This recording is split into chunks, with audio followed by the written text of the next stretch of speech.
Hello friends, welcome you all. आज हम vision IAS के 20th एंड 21st फैब वाले डेली करंट अफेयर्स डिस्कस करेंगे। डिस्कशन स्टार्ट करने से पहले अगर आपने हमारा टेलीग्राम चैनल ज्वाइन नहीं किया है, यू कैन ज्वाइन इट।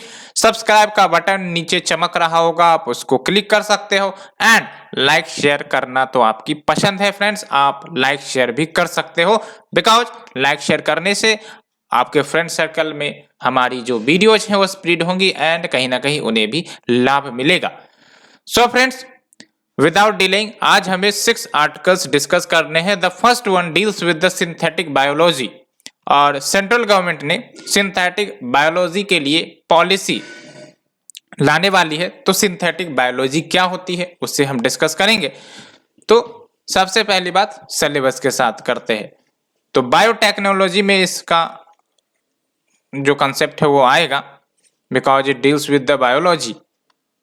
सो सबसे पहली बात तो हम सिंथेटिक बायोलॉजी की ही बात कर लेते हैं। जब हम बात करते हैं सिंथेटिक बायोलॉजी की तो इसका मतलब जैसे कोई भी बायोलॉजिकल कंपोनेंट्स है, सिस्टम्स है, जब हम उसका डिजाइन करते हैं, रीडिजाइन करते हैं, उसको मॉडिफाई करते हैं और एक हम ऐसा प्रोडक्ट क्रिएट करते हैं जो नेचुरल वर्ल्ड में, प्राकृतिक वर्ल्ड में एग्जिस्ट न करती हो, तो इसका मतलब सिंथेटिक बायोलॉजी में ह्यूमंस का रोल आ जाता है और ह्यूमंस एक प्रोडक्ट क्रिएट करती हैं जो ऑलरेडी हमारे नेचुरल वर्ल्ड में एग्जिस्ट नहीं करती है।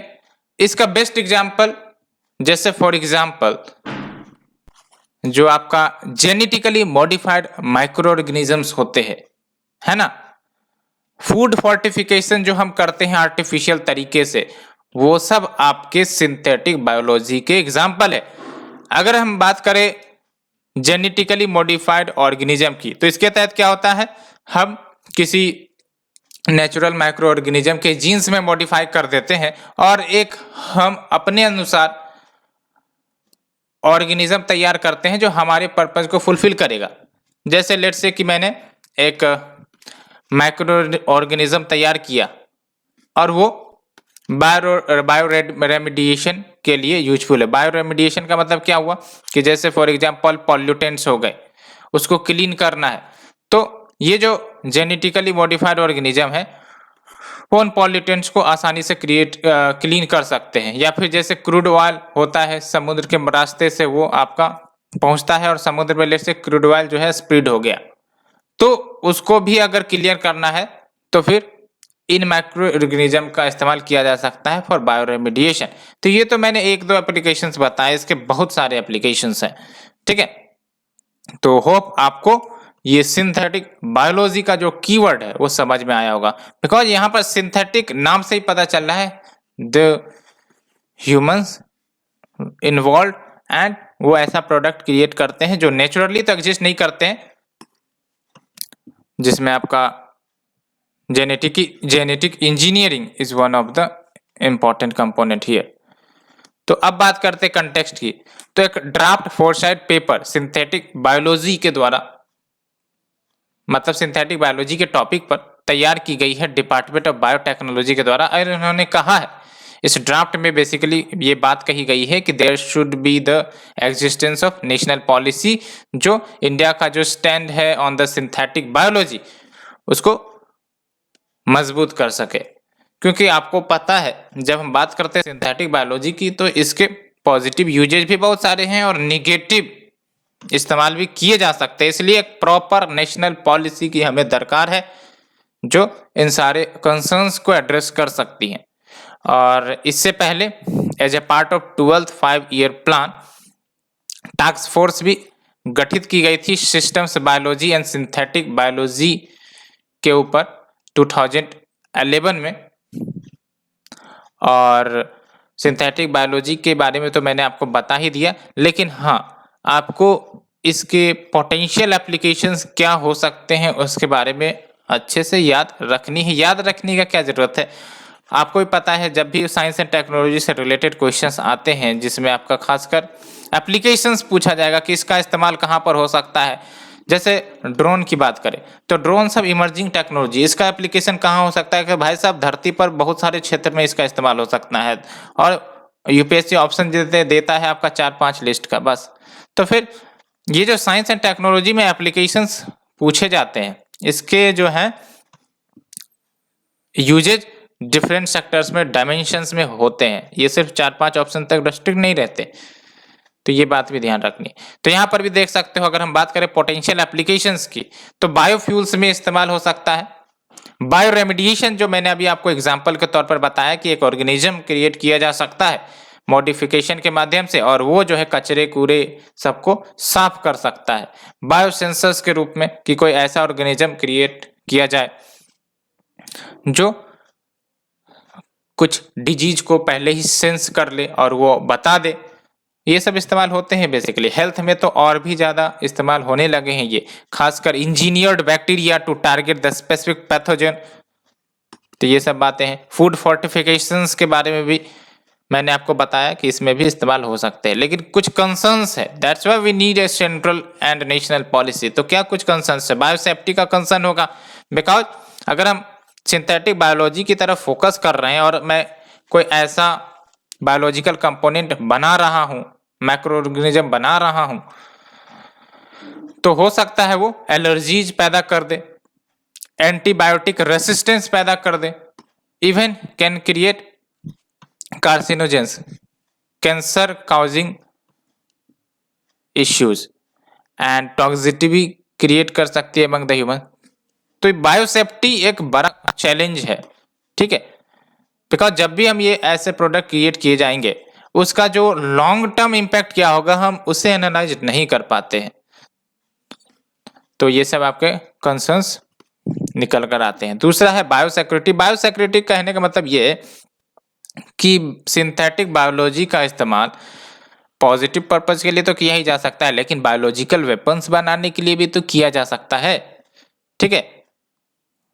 और सिंथेटिक बायोलॉजी के माध्यम से जो भी बायोलॉजिकल वेपन्स, लेट से बायोलॉजिकल वेपन मतलब समझते हो कि लेट से कि कोई वायरस मॉडिफाइड करके बनाया गया और लेट से दूसरे देश में उसको स्प्रेड करवा दिया गया और उसका इन्फेक्शन इतना ज़्यादा हुआ कि फिर वो वहाँ की पॉपुलेशन उस डिजीज से बिल्कुल प्रभावित हो गई और उसके कारण इकोनॉमी को नुकसान हुआ, देश की सुरक्षा को नुकसान हो सकता है। तो ये सब कुछ कंसर्न्स निकल कर आते हैं। इसलिए जब हम बात करते हैं कंसर्न्स की, तो बायोसिक्योरिटी भी एक इम्पॉर्टेंट कंसर्न्स होती है, ठीक है। यानी कि मलेशियस यूज कर लेना पोटेंशियली डेंजरस बायोलॉजिकल एजेंट्स का या फिर बायोटेक्नोलॉजी का नेगेटिव पर्पस के लिए इस्तेमाल करना to develop biological weapons. Ethical concerns भी हो सकती हैं। एथिकल कंसर्न्स खासकर ह्यूमन से रिलेटेड यानी कि सिंथेटिक बायोलॉजी के माध्यम से ये भी तो हो सकता है कि कोई पेरेंट्स ऐसे चाइल्ड की डिमांड करे कि मेरा चाइल्ड जो हो वो धरती का पूरा तेज हो, माइंड से भी बॉडी से भी, तो वैसा जीन हमें डाला जाए हमारे बच्चों में। तो ये सब भी इश्यूज आजकल नजर आ रही हैं। तो it affects the humans ethically also. तो एथिकल कंसर्न्स भी निकल कर आ सकती है। और यूजेंसीज टर्म आप याद रख सकते हो, इट इज नथिंग बट एक सर्टेन डिजायर्ड हेरिटेबल कैरेक्टरिस्टिक्स की डिमांड करना, सो दैट हमारे जो आने वाले फ्यूचर जनरेशन से मजबूत बने, शारीरिक रूप से, मानसिक रूप से, है ना। तो ये बात है, लेकिन इसके निगेटिव रिपरकशंस होते हैं, ठीक है। एंड अगर हम बात करें status of regulations in India, तो भारत में अभी किस प्रकार से इसे रेगुलेट किया जाता है। तो पार्लियामेंट ने वैसे तो biotechnology regulatory authority of India bill 2013 लेकर आई थी, लेकिन अभी भी ये पास नहीं हो सका था। इस बिल का नाम आप याद रख सकते हो। अगर बायोटेक्नोलॉजी से रिलेटेड कुछ भी क्वेश्चंस आते हैं तो आप इसको रेफर करवा सकते हो आंसर्स में। एंड इसमें प्रोविजन है कि जो भी रिसर्च हो रहे हैं अराउंड द जेनेटिक इंजीनियरिंग, उसको रेगुलेट किए जाएंगे। And it also deals with the synthetic biology. And दूसरा जो जीएम क्रॉप्स हैं, जीएम फूड क्रॉप्स है, उसको तो रेगुलेट किए ही जाते हैं, आपको पता है। And we have the genetic engineering appraisal committee, ठीक है, जो अप्रूवल दे सकती है या फिर नहीं दे सकती है जेनेटिकली मॉडिफाइड क्रॉप्स को। तो ये सब कुछ आपके इश्यूज है। तो फ्रेंड्स, मैंने आर्टिकल नंबर 1 डिटेल से डिस्कस किया। Let's move to the second article. Supreme Court asks if a state can settle dispute over Krishna water allocation through mediation. ये रिवर डिस्प्यूट के बारे में आप कहीं ना कहीं न्यूज सुनते ही रहते होगे, खासकर जो आपके कभी कृष्णा के डिस्प्यूट आ जाते हैं या फिर कभी जो आपके कावेरी वाटर डिस्प्यूट भी आपने सुना होगा, और भी डिस्प्यूट्स वाटर का निकल कर आता है बिटवीन द स्टेट। तो क्या कंटेक्स्ट है उसे हम डिस्कस करेंगे, लेकिन सबसे पहली बात सिलेबस के साथ करते हैं। तो आप देख सकते हो जो आपका दूसरा आर्टिकल है, separation of power between various organs, dispute redressal mechanism and institutions. तो सुप्रीम कोर्ट ने कहा है कि जो तेलंगाना, आंध्र प्रदेश, कर्नाटका, क्या ये राज्य अपने आप में मिल बैठकर जो भी डिस्प्यूट है, क्वेरल है वाटर डिस्ट्रीब्यूशन के लेकर, क्या उसको सॉल्व कर सकती है over the Krishna water dispute. तो ये बेसिकली सुप्रीम कोर्ट ने पूछा है, तो ये न्यूज में आई है। और अगर हम बात करें कृष्णा वाटर की, तो कृष्णा रिवर की अगर हम बात करें तो ईस्ट फ्लोइंग रिवर है, और इसका ओरिजिन कहाँ से होता है आपको याद रखना है, महाबलेश्वर महाराष्ट्र से, और ये आपकी बे ऑफ बंगाल में जाके मिल जाती है। यहाँ पर आप देख सकते हैं ना, ये आपका बे ऑफ बंगाल है, यहाँ जाके मिल जाती है। एंड ये 4 राज्यों से फ्लो करता है, आपको अच्छे से याद रखना है। इट फ्लोज वाया 4 स्टेट्स, जिसमें आपका महाराष्ट्र है, कर्नाटका है, और महाराष्ट्र से तो राइज ही होता है, कर्नाटका है, तेलंगाना है एंड आंध्र प्रदेश है, ठीक है। एंड अगर हम इनके बेसिन एरिया की बात करें तो कृष्णा रिवर और इनके ट्रिब्यूटरीज को मिला दिया जाए तो वास्ट बेसिन एरिया ये जनरेट करते हैं, लगभग 33% of the total area of the 4 states. जो टोटल एरिया है इन 4 राज्यों की जिसकी बात हमने की, उसके 33% एरिया को ये आपका जो कृष्णा बेसिन है वो कवर करता है। तो अच्छा खासा शेयर है, आप देख सकते हो Krishna and it's tributary in terms of area. And ये जो डिस्प्यूट है कृष्णा वाटर्स को लेकर बिटवीन द स्टेट, ये लंबे समय से चलती आ रही है। कैसे? तो 1969 में Krishna water dispute tribunal create किया गया था to deal with this issue under the inter state river water dispute act 1956। तो अगर पूछा जाए कृष्णा वाटर डिस्प्यूट ट्रिब्यूनल जो सेटअप किया गया है, या फिर हम जो वाटर डिस्प्यूट ट्रिब्यूनल क्रिएट करते हैं, क्रिएट किए जाते हैं, वो किसके तहत क्रिएट किए जाते हैं? तो we have the inter state river water dispute act 1956 के तहत। एंड ये तो आपका एक ट्रिब्यूनल क्रिएट की गई थी, फिर बाद में और भी जो समस्याएं हैं वो रेज की गई बिटवीन द स्टेट्स। तो इसीलिए उन नए ग्रीवेंसेस को डील करने के लिए we have the second Krishna water dispute tribunal, जो 2004 में इंस्टीट्यूट की गई थी। और फिर इस ट्रिब्यूनल का जो टर्म है वो एक्सटेंड किया गया ईयरली बेसिस पर, और अभी फिलहाल ये जो ट्रिब्यूनल है वो डिस्प्यूट्स को हेयर कर रही है ऑन द मैटर्स। कौन से मैटर्स? जो अभी आपका तेलंगाना एंड आंध्र प्रदेश जो क्रिएट हुए हैं 2014 में, तेलंगाना जो क्रिएट हुआ, तो जाहिर सी बात है वाटर शेयरिंग का इश्यू आएगा, तो उस इश्यू को डील करना है, उसके लिए ये अभी फिलहाल ट्रिब्यूनल हियर कर रही है। एंड अगर हम बात करें, इससे पहले भी लोकसभा ने IRWD inter river water dispute amendment bill 2019 लेकर आया था, लेकिन अभी फिलहाल इसे पास नहीं किया गया है। तो इसमें क्या क्या प्रोविजंस है? तो एक तो डिस्प्यूट रिजोल्यूशन कमेटी हो, यानी कि जो भी वाटर डिस्प्यूट इश्यू आ रही है उसको डायरेक्टली ट्रिब्यूनल के पास पहले न भेजी जाए, वो कहाँ पर पहले आए? डिस्प्यूट रेजोल्यूशन कमेटी पर, तब जाके अगर कोई बात नहीं बन रही है तो ट्रिब्यूनल के पास भेजे जाए। और दूसरी इंपॉर्टेंट प्रोविजंस क्या डाली गई है? Single interstate river water dispute tribunal हो, और बस इसी के मल्टीपल बेंचेज जो है ना, जैसे आपका जो नेशनल ग्रीन ट्रिब्यूनल है ना, उसके मल्टीपल बेंचेज है, उसी प्रकार से there should be single inter state water dispute tribunal, और उसी के मल्टीपल बेंचेज हो जो डिफरेंट वाटर डिस्प्यूट के इश्यूज को हियर कर सके। तो फ्रेंड्स, ये हमने आर्टिकल नंबर 2 डिस्कस किया। Let's move to the article number 3 and हाँ, कृष्णा रिवर के बारे में आपको पता होनी चाहिए। मैंने सेपरेट से रिवर का जो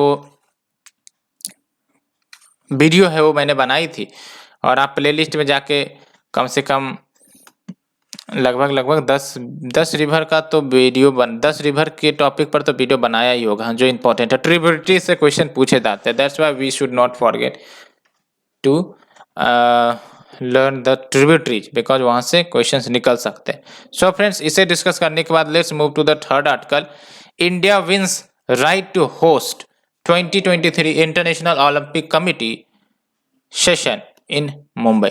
तो जो 2023 का IOC सेशन होने वाला है वो मुंबई में हो सकता है, और इसके लिए इंडिया को जो मंजूरी मिलनी थी वो मिल गई है। और सिलेबस सबसे पहली बात तो डिस्कस करते हैं, तो इम्पोर्टेंट इंटरनेशनल इंस्टीट्यूशन में कवर हो जाएगा, agencies, forum and there structure and there mandate.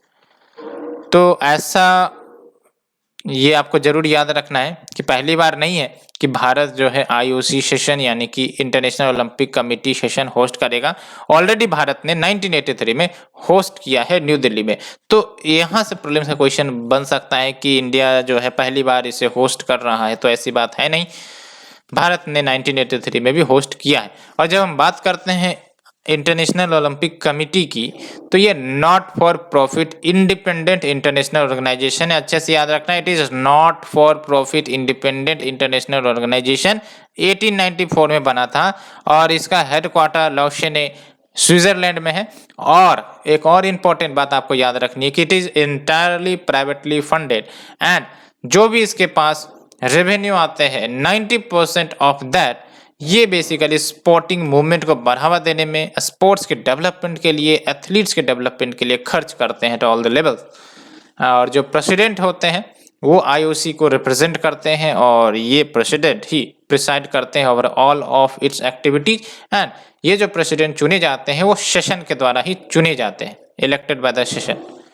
And अगर हम बात करें IOC सेशन की, तो इसका क्या फंक्शन होता है, तो ये डिसाइड करते हैं, डिस्कस करते हैं इंपॉर्टेंट एक्टिविटीज के टॉपिक पर related to the global Olympics movement, जिसमें ये अगर कोई अमेंडमेंट भी करना चाहे ओलंपिक चार्टर में तो फिर वो अमेंड भी कर सकते हैं, उसे अडॉप्ट करना चाहे तो वो भी अडॉप्ट कर सकते हैं। तो ये काफ़ी इंपॉर्टेंट बात है। और सबसे इंपॉर्टेंट बात ये है कि जो IOC के डिसीजन निकल कर आएंगे वो फाइनल होते हैं। ठीक है, यहाँ पर 4-5 क्वेश्चंस निकल सकते हैं जो अभी हमने डिस्कस किया। और जो ऑर्डिनरी सेशन है वो आपका हर एक साल में होता है, लेकिन एक्स्ट्रा ऑर्डिनरी सेशन वो कन्वीन किए जा सकते हैं प्रेसिडेंट के द्वारा, जब at least 1/3 of the member of the IOC वो रिक्वेस्ट करते हैं to the president, written request करते हैं। वैसे तो इतना अंदर नहीं घुसती है UPSC, बट हाँ हमें याद रखनी है कि ऑर्डिनरी सेशन तो वंस ए ईयर होती है, extraordinary session as per the need and time हो सकती है। प्रेसिडेंट जो है कन्वीन कर सकता है upon written request of at least 1/3 of the member. And बात करते हैं कि भारत अगर होस्ट कर रहा है इस सेशन को तो क्या सिग्निफिकेंस है इसका। तो एक सिग्निफिकेंस ये निकलता है कि अगर कोई IOC सेशन को होस्ट करता है तो इसका मतलब ये है कि आने वाले समय में वो देश ओलंपिक गेम्स को भी होस्ट कर सकता है। ये सबसे बड़ा एक इम्पोर्टेंट प्लस पॉइंट दिखता है। एंड अगर हम बात करें आर्ग्यूमेंट्स क्या है इन फेवर ऑफ होस्टिंग, तो जो होस्ट सिटी जहां पर भी होस्ट किया जाएगा ये कॉन्फ्रेंस, वहां पर सिविक इंफ्रास्ट्रक्चर को मजबूत किया जाएगा, आर्ट स्पोर्ट्स फैसिलिटीज को तंदुरुस्त किया जाएगा, साथ ही साथ टूरिज्म में तो बढ़ावा मिलेगा। एंड साथ ही साथ वो देश जहां पर ये होस्ट की जाएंगी वो एक प्रकार से इंटरनेशनल लेवल पर रिप्रेजेंट करती है कि कहीं ना कहीं ये जो देश है वो एक बिग ग्लोबल पावर का इंडिकेशन है। ठीक है, बिकॉज सिग्निफिकेंस बढ़ जाता है वर्ल्ड ओवर में। एंड अगर हम बात करें आर्ग्यूमेंट्स अगेंस्ट की, तो हाई कॉस्ट हो सकती है होस्टिंग के लिए, बिकॉज जब भी होस्टिंग की जाएंगी इंटरनेशनल सेशन को तो जाहिर सी बात है कॉस्ट काफ़ी ज़्यादा लगता है। साथ ही साथ जो भी एक्सपेंसिव फैसिलिटीज लगाई गई हैं फॉर द सेशन, जब वो सेशन ख़त्म हो जाती है तो फिर उन एक्सपेंसिव फैसिलिटीज़ का जो यूटिलाइजेशन है वो लिमिटेड रहता है। तो ये बात भी, expensive facilities have limited post Olympics usages. तो ये फ्रेंड्स हमने डिस्कस किया। Let's move to the article number 4, lavender cultivation under CSIR IIMS aroma mission in Ramban as a part of purple revolution. तो बेसिकली पर्पल रिवॉल्यूशन या फिर lavender का जो topic है वो कवर होगा इसमें, और एग्रीकल्चर से रिलेटेड ये टॉपिक है, आपको ही पता है फ्रेंड्स। सो देख सकते हो, issues related to development and management of social sector services related to health. नहीं, ये नहीं है। आर्टिकल नंबर 4 है, कहाँ गया आर्टिकल नंबर 4? आर्टिकल नंबर 4, हाँ, major crops cropping patterns in various parts of the countries. तो इसमें आपका कवर हो जाएगा। तो जब हम बात करते हैं पर्पल या फिर लेवेंडर रिवॉल्यूशन की, लेवेंडर आपको पता है ना, ये क्रॉप है जिससे जो अगरबत्तियां बनाई जा सकती हैं, जो आपके फ्रेशनर्स हैं, वो सब तैयार किया जाता है, बिकॉज इसमें काफ़ी अच्छी खुशबू होती है। तो जो पर्पल या फिर लेवेंडर रिवॉल्यूशन, इसको लॉन्च किया गया ministry of science and technology के द्वारा via council of scientific and industrial research aroma mission. तो अरोमा मिशन अगर पूछा जाएगा तो याद रखना है CSIR का है, ठीक है। इसका बेसिक एम क्या है? लेवेंडर कल्टीवेशन को प्रमोट करना जम्मू एंड कश्मीर में। और जो लेवेंडर कल्टीवेशन है वो अभी फिलहाल almost all the 20 districts of Jammu and Kashmir में प्रैक्टिस की जाती है। लेकिन इंपॉर्टेंट बात ये है कि ये जो क्रॉप है लेवेंडर, ये यूरोप का नेटिव है, यानी कि यूरोप से ये निकल कर आया है। ये क्रॉप फिर स्प्रेड हुआ डिफरेंट कंट्रीज में। तो it is native to Europe, याद रखना है, it is native to Europe.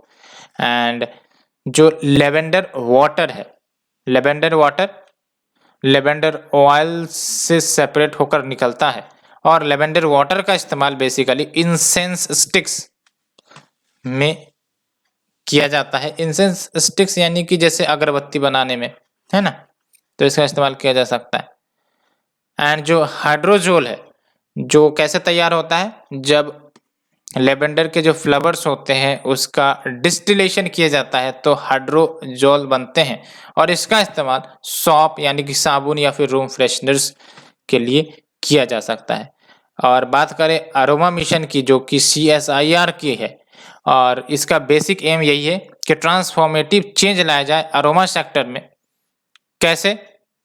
तो एग्रीकल्चर क्षेत्र में इंटरवीन करके, प्रोसेसिंग प्रोडक्ट डेवलपमेंट को प्रमोट करके, सो दैट जो एरोमा इंडस्ट्री का ग्रोथ है उसको बढ़ावा मिल सके, रूरल एम्प्लॉयमेंट को बढ़ावा मिल सके। बिकॉज अगर लेवेंडर की डिमांड बढ़ती है तो मान के चल सकते हो कि जो आपके फार्मर्स होते हैं which is dependent on this, उनके इनकम भी बढ़ेंगे। साथ ही साथ इसके जो प्राइसेस होते हैं वो भी अच्छे खासे मिल जाते हैं। तो दूसरा इंपॉर्टेंट बात ये है कि प्राइसेस भी इन क्रॉप्स के अच्छे खासे मिलते हैं। और देख सकते हो phase 1 of the aroma mission, इसके तहत CSIR ने लगभग 6000 हेक्टेयर्स ऑफ लैंड में कल्टीवेट करवाया इस अरोमा मिशन के तहत, एंड लगभग 46 एस्पिरेशनल डिस्ट्रिक्ट्स को कवर किया। तो आप समझ सकते हैं एस्पिरेशनल डिस्ट्रिक्ट्स के जो डेवलपमेंट है वो भी प्रमोट होते हैं। एंड अगर हम बात करें फेज 2 की, तो ये प्रपोज की गई है कि इसके तहत 45,000 स्किल्ड ह्यूमन रिसोर्सेज को एंगेज किया जाएगा, एंड लगभग 75,000 फार्मिंग फैमिलीज भी इससे बेनिफिट करेंगी। सिग्निफिकेंस क्या है? तो सिग्निफिकेंस फार्मर्स की जो लाइवलीहुड है उसको तो इम्प्रूव करेगा ही करेगा, फार्मर के इनकम को भी इम्प्रूव करेगा, साथ ही साथ ग्रेटर रूरल एम्प्लॉयमेंट जनरेट होगा फार्मर्स के लिए, डाइवर्सिफाइड एम्प्लॉयमेंट जनरेट होगा फार्मर्स के लिए अगर कहा जाए तो, एंड साथ ही साथ एंटरप्रेन्योरशिप का जो कल्चर है वो भी डेवलप होगा in the aromatic oils and aromatic products and manufacturing. And साथ ही साथ जो भी इसेंशियल एंड एरोमेटिक ऑयल्स को हम इंपोर्ट करते हैं बिकॉज हमारे देश में उसकी प्रोडक्शन उतनी नहीं होती है, तो इस इंपोर्ट बिल में भी कमी आ सकेगी। सो फ्रेंड्स, ये हमने डिस्कस किया। एरोमेटिक सेक्टर मतलब समझते हो ना आप, कि जैसे कोई प्लीजेंट या फिर डिस्टिंक्टिव स्मेल वाले जो क्रॉप्स है उसको प्रमोट किए जाते हैं, और इसका सिग्निफिकेंस या फिर यूज काफी डिफरेंट सेक्टर में होता है। जैसे मैंने आपको बताया, शॉप इंडस्ट्री में हो सकते हैं, या फिर आपका जो रूम फ्रेशनर्स तैयार किए जाते हैं, इन सब क्षेत्रों में। तो फ्रेंड्स, इसे हमने डिस्कस किया। अब बात करते हैं इंपॉर्टेंट रिवॉल्यूशन और उसके रिलेटेड सेक्टर, यहाँ से भी क्वेश्चन बनते हैं। तो black revolution it is deals with the petroleum product, blue revolution it deals with the fisheries, ये तो आपको याद ही हो गई होगी। ग्रीन रिवॉल्यूशन फूड ग्रेन्स के लिए, ये तो आपको याद है। गोल्डन रिवॉल्यूशन भी आपका फूड ग्रेन्स के लिए। व्हाइट रिवॉल्यूशन तो मिल्क के लिए है। येलो रिवॉल्यूशन अच्छे से याद रखना, ऑयल सीड्स के लिए, बिकॉज आजकल ऑयल सीड्स काफी ज्यादा न्यूज में रहती है। सिल्वर रिवॉल्यूशन एग के लिए। रेड रिवॉल्यूशन मीट या फिर टोमेटो के लिए। Round revolution potato, because potato is round. And brown revolution leather या फिर कोकोआ प्रोडक्शन के लिए, ये भी याद रखना है, ब्राउन रिवॉल्यूशन कोकोआ या फिर leather production. Golden fibre revolution, golden fibre किसे कहा जाता है? जूट को कहा जाता है। ग्रे रिवॉल्यूशन फर्टिलाइजर्स के लिए। Pink revolution onion pharmaceuticals prawn production के लिए। एंड सिल्वर फाइबर रिवॉल्यूशन ये आपका कॉटन के लिए। तो जूट जो है वो किसके अंतर्गत आ रहा है? आपका golden fibre revolution. Silver fibre revolution में आपका कॉटन आ रहा है, इसको अच्छे से याद रखना है, यहाँ पर गलती नहीं करनी। सो फ्रेंड्स, इसे डिस्कस करने के बाद let's move to the next one. Leprosy detection fail during pandemic, ये रिपोर्ट का कहना है। तो लेप्रेसी आपको ही पता है, एक बायो बैक्टीरियल डिजीज है, तो इसे हम डिस्कस करेंगे। इसको हैंसेंस डिजीज भी कहते हैं। तो सबसे पहली बात तो सिलेबस देखते हैं फ्रेंड्स। तो the syllabus will deal with issues related to the development and management of social sector services related to the health, इसके अंतर्गत आपका ये कवर होगा। तो चलिए डिस्कस करते हैं। तो जो रिपोर्ट है ये किसने लेकर आई है? लेप्रोसी मिशन ट्रस्ट इंडिया ने लेकर आई है, जो कि लार्जेस्ट लेप्रोसी फोकस्ड एनजीओ है भारत में। और इस रिपोर्ट में ये आइडेंटिफिकेशन किया गया है कि जो कोविड-19 पैंडेमिक आया, और इसको आपको समझना पड़ेगा कि जो कोविड-19 पैंडेमिक आया इसके कारण पूरा जो हमारा हेल्थ इंफ्रास्ट्रक्चर है ना, डॉक्टर्स है, नर्सेस है, सब किसकी तरफ मुड़ गए थे? तो कोविड-19 को डील करने के लिए। तो इसके कारण जो अन्य डिजीज हैं कहीं ना कहीं उस पर उतनी नजर नहीं मिल पा रही थी।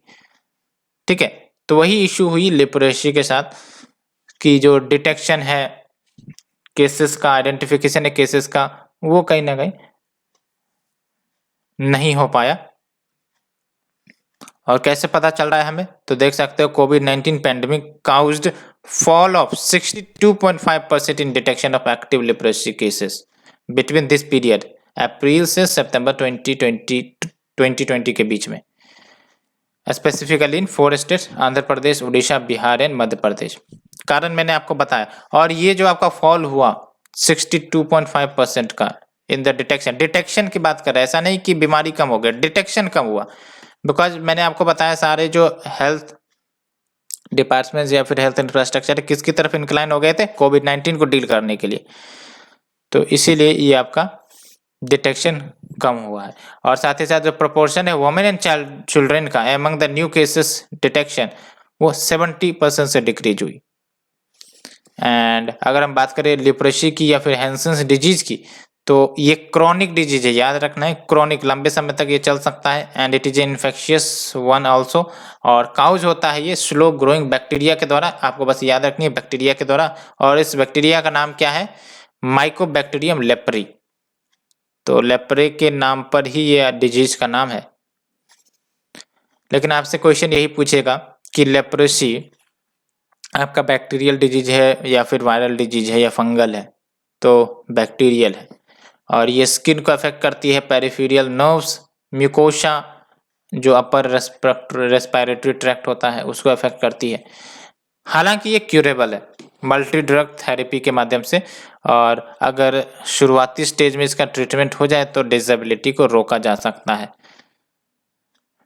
और ट्रांसमिशन की अगर हम बात करें तो ड्रॉपलेट्स के माध्यम से, चाहे वो नोज या फिर माउथ से निकल कर आ रहे हो या फिर जब भी क्लोज कांटेक्ट किए जाते हैं तो उससे भी आपका ट्रांसमिशन होगा। And India highest burden of the global case load account करता है, यानी कि दुनिया में सबसे ज़्यादा लेप्रोसी के केसेस भारत में ही हैं। स्टेप्स जो लिए गए हैं टू एलिमिनेट द लेप्रोसी, तो एक तो आपका नेशनल लेप्रोसी इरेडिकेशन प्रोग्राम चलाए जाते हैं और लेप्रोसी स्क्रीन यानी कि लेप्रोसी को आइडेंटिफिकेशन किया जाता है अंडर द राष्ट्रीय बाल स्वास्थ्य कार्यक्रम, राष्ट्रीय किशोर स्वास्थ्य कार्यक्रम, comprehensive primary health care and Ayushman Bharat के तहत। एंड स्पर्श प्रोग्राम है, basically it is a leprosy awareness campaign. तो स्पर्श प्रोग्राम ये अच्छे से याद रखना, deals with the leprosy awareness campaign and way the global leprosy strategy 2021-2030, जिसके तहत जीरो लेप्रोसी अटेंड करने का टारगेट है। तो ग्लोबल लेवल पर भी एफर्ट चल रहे हैं। We have the global leprosy strategy 2021-2030 to attain a zero leprosy.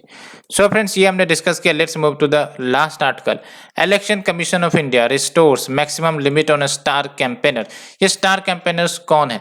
तो बेसिकली जो पॉलिटिकल पार्टीज होती हैं वो अपने इलेक्शन के प्रचार प्रसार को प्रमोट करवाने के लिए सर्टेन स्टार कैंपेनर्स चुनती हैं। और सबसे इंपॉर्टेंट बात ये होता है कि स्टार कैंपेनर्स के द्वारा जो भी खर्चा किया जाएगा वो कहीं ना कहीं एग्जेम्प्टेड रहती है from the election expenditure of the candidate, जहां पर ये स्टार कैंपेनर जिस भी कंस्टिट्यूएंसी में प्रसार कर रहे हैं। ये सबसे इंपॉर्टेंट कहीं ना कहीं इश्यूज हैं, इसको हम डिस्कस करेंगे। तो सिलेबस की अगर हम बात करें तो देख सकते हो कहाँ गया भाई साहब सिलेबस। हाँ, salient features of representation of people act, ये डायरेक्ट टॉपिक है। तो कोविड केसेस डिक्लाइन हो रहे हैं, इसका हवाला देते हुए जो इलेक्शन कमीशन ऑफ इंडिया है इन्होंने रिस्टोर कर दिया है नंबर ऑफ स्टार कैंपेनर्स जो पार्टी चुन सकती है for campaigning in the ongoing जो पोलिंग्स चल रहे हैं इन द 5 स्टेट्स। एंड अगर हम बात करें बेसिक की, तो स्टार कैंपेनर्स याद रखना है, it is nominated by the political parties to a campaign in a given set of constituencies for a specified duration. तो जैसे कोई पॉलिटिकल पार्टीज है वो बेसिकली स्टार कैंपेनर का लिस्ट जारी करेगा, ठीक है, और ये स्टार कैंपेनर जहां पर भी इलेक्शन हो रहा है वहां पर जाके प्रचार प्रसार कर सकते हैं, ठीक है। जैसे लेट्स से अगर एग्जांपल दे तो बीजेपी एक पॉलिटिकल पार्टी है और यूपी में इलेक्शन हो रहा है, तो जो दूसरे राज्य के लेट्स से कि मिनिस्टर्स हैं या फिर मेंबर्स हैं वो आ सकते हैं और यूपी में प्रचार प्रसार करवा सकते हैं अपने पार्टी के लिए। तो ये होता है आपका स्टार कैंपेनर, ठीक है, लेकिन स्पेसिफिक ड्यूरेशन के लिए ही। तो जो लिस्ट ऑफ स्टार कैंपेनर्स है जो भी पॉलिटिकल पार्टी तैयार करेगी उसको बताना होगा चीफ इलेक्टोरल ऑफिसर्स को एज वेल एज ईसीआई को within a week from the election notification date. तो जब भी इलेक्शन नोटिफिकेशन डेट जारी हो जाती है ईसीआई के द्वारा तो एक सप्ताह के भीतर जो लिस्ट है स्टार कैंपेनर्स का वो कम्युनिकेट किया जाएगा और ये आपका मैंडेटरी है under the section 77 clause 1 of the representation of people act 1951। और जो रिकॉग्नाइज्ड पॉलिटिकल पार्टी हैं उनके 40 एट मैक्स स्टार कैंपेनर हो सकते हैं और जो अनरिकॉग्नाइज्ड लेकिन रजिस्टर्ड पार्टी है उनके 20 हो सकते हैं। लेकिन इंपॉर्टेंट बात यह है कि कोई कानून नहीं है जो डिफाइन करता है एलिजिबिलिटी को कि हाँ भाई साहब ये कंडीशन फुलफिल करोगे तभी आप स्टार कैंपेनर होगे। तो there are no law that defines who can be star campaigner. ये प्रीलिम्स के लिए अच्छा क्वेश्चन निकल सकता है। लेकिन सबसे इंपॉर्टेंट इश्यू जो निकल कर आती है खासकर इलेक्टोरल रिफॉर्म्स में हम आंसर लिख सकते हैं कि जो एक्सपेंडिचर खर्च किए जाते हैं कैंपेनिंग के लिए बाय सच स्टार कैंपेनर्स वो एग्जेम्प्टेड रहते हैं। देख सकते हो वो एग्जेम्प्टेड रहते हैं from being added to the election expenditure of a candidate. Let's say कि स्टार कैंपेनर एक पार्टिकुलर कंस्टिट्यूएंसी में प्रचार प्रसार करने के लिए आया पार्टिकुलर पॉलिटिकल पार्टी के लिए। अब उस कंस्टिट्यूएंसी में कैंडिडेट एक खड़ा हुआ है, ठीक है। तो जो भी प्रचार प्रसार स्टार कैंपेनर करेगा वो खर्चा पूरा स्टार कैंपेनर ही बेयर करेगा, कैंडिडेट बेयर नहीं करेगा। अब जब कैंडिडेट बेयर नहीं करेगा तो डेफिनेटली कैंडिडेट्स जो है वो आराम से जो भी खर्च है इलेक्शन पोल या इलेक्शन कैंपेन के लिए वो कर सकते हैं। तो ये बात है।